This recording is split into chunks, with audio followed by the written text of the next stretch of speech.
Hey everyone, I wanted to go over the new and exciting news that we have for Monster Hunter Rise Sunbreak, as today we're going to be checking out something I think is pretty interesting, and that is the fact that the most recent Capcom TV stream, this is a Japanese official only stream that Capcom had. This was kind of like the second official stream that they had for Tokyo Game Show, where they showcased plenty of more details and a little bit of light developer interviews as they discussed more details for each one of the games that they showcased at the Capcom Showcase presentation for Tokyo Game Show. This was the big one that we had a couple of days ago. Well, this was a follow-up stream that they did just yesterday, where they essentially showcased more information, and specifically when it comes to Sunbreak, we got to see director Suzuki and producer Ryosu Sugimoto do a light interview with some of the typical Capcom TV interviewers and people that usually show up on the streams. And we also got to see more Flaming Espinas gameplay, as producer Ryosu Sugimoto actually engages with this specific hunt. This was the challenging hunt that they had available for the Tokyo Game Show floor, where you got to fight the Flaming Espinas with higher damage parameters in a 15-minute timer with a preset armor loadout. I made a couple of videos about that before. I discussed all the details there, so I'm not going to go over all of that. So you're going to be seeing some of that gameplay in just a little bit. But when it comes to the actual interview section of it, I did translate a couple of different sections of it. And mostly what they were asking them about is to speak a little bit more about some of the ideas as to why it is that they're deciding to introduce elder dragons being more powered up, essentially. What is the idea behind that? And some of the vague discussions that they had, they weren't necessarily very in-depth, was that director Suzuki directly mentioned that their idea is to make elder dragons a bit more menacing once again.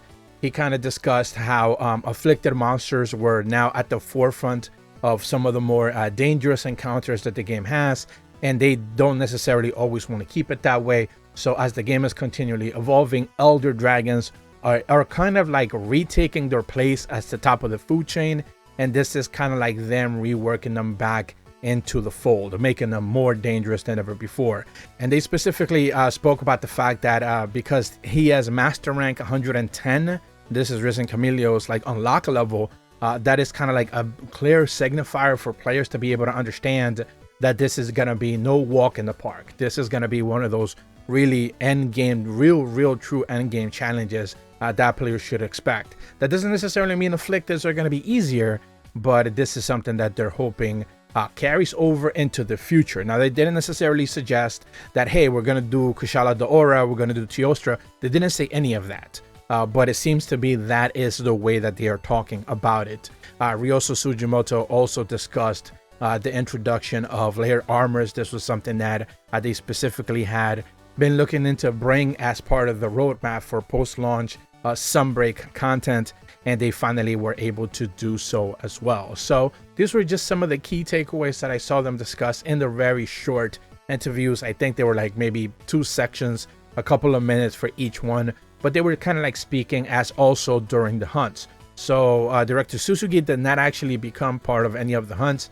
What we did get to see, though, it was a producer of Ryosu Sugimoto doing the aforementioned Flaming Espinas hunt from the Tokyo Game Show floor. So I'm gonna like try to cut the video as you guys see it with the introduction that we actually get to see, like the title of the quest and stuff. Obviously it's only in Japanese, but we do get to see that it was like very much treated like an event quest. That is the stuff that they were like the way that they were treating it in the show floor. They also kind of like discussed a little bit about what was the inspiration for this monster and reworking. This was kind of like happening as the hunt was just kind of ongoing, and they basically just mentioned that they wanted to bring back more frontiers monsters, and this is just one of them that they always wanted to kind of bring back into the fold, into the franchise, make it appear in the mainline games. And this is just one of those monsters that they certainly wanted to touch upon a bit further. So I guess the inclusion of Flaming Espinas / Brown Espinas isn't necessarily too much of a surprise, since they had been kind of working on that all along. Now, other than that, they had 3 separate hunts. The first one, I believe it was just a 2-man hunt versus the Flaming Espinas. It didn't necessarily last all that long. I believe the second hunter is the one that ended up getting killed. They retried that same hunt again. They went back to it and they tried it a second time, but once again, they didn't necessarily last too long in it, and then we do get to see a couple of the attacks from the Flaming Espinas. This video should be higher quality than the one that I posted before, so you guys should be able to see more there. He did use the hammer. He did speak about, once again, that he is a hammer main. So, you know, interestingly enough, that the producer for the franchise loves the hammer, and the hammer is not necessarily a rather high-end damage weapon. With that said, they did continue like their hunt, and they, I believe, ended up doing finishing the stream as they hunted the Silver Rathalos Gold Rathian current event quest that we ended up getting just a few days ago, as Tokyo Game Show was happening in the same forlorn arena, same arena as the Flaming Espinas 2 separate hunts that they did, and they ended up doing that specific hunt there as well. I don't necessarily think they were successful at it. I think they cut it away before they actually got to finish it, because this was like a, I want to say 45-minute section that they had. The stream itself was like 7 hours long, so they spoke about Exo Primal, they spoke about Street Fighter 6, Resident Evil, a couple of Village, and a couple of other Resident Evils as well. They teased more information on Resident Evil 4 Remake coming. I think there's a stream happening next month as well. They spoke about that Capcom Mega Man remake, whatever that thing is, pixel art, whatever, Battle Network. And of course, like I spoke just about just now, they spoke about Sunbreak about for 45 minutes. This was the back end of the presentation as well. So they very much waited till the very end, because they knew people were waiting to see more information regarding for Sunbreak, hoping that something was going to be revealed. People have been suggesting that the trailer itself having just 3 monsters being revealed, therefore it means a 4th monster, which has to be there for whatever reason. People are convinced that there needs to be a 4th monster, therefore they're gonna like tease it, or they're gonna leak it, or they're gonna like show it up at the very last minute right before the, you know, patch drops. I don't believe that's actually the case. This is something that I spoke about leading up to the whole presentation, where I discussed I don't necessarily see them.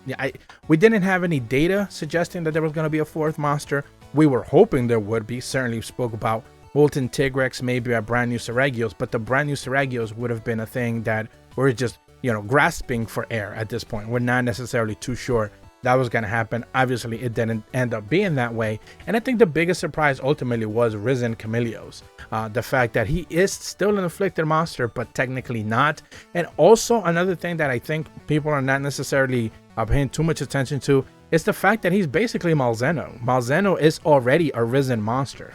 So, you know, that's basically the way they're treating Chameleos now, and whatever potential Elder Dragon that we're going to get in the future also being considered a risen monster. But that's about all the information that I wanted to go over with you guys. Just some of the interesting takeaways that we had in that specific second Capcom TV presentation. This was after the actual stream itself that we went over. I didn't necessarily see anyone else covering this. Usually the stuff that I cover, no one else is willing to cover, because it takes work. You have to translate it, and no one is actually willing to put in the work. But if you're brand new to my channel, be sure to leave a like and subscribe. Hit the bell to receive notifications when the videos go up. And as always, thank you so much for watching. See ya.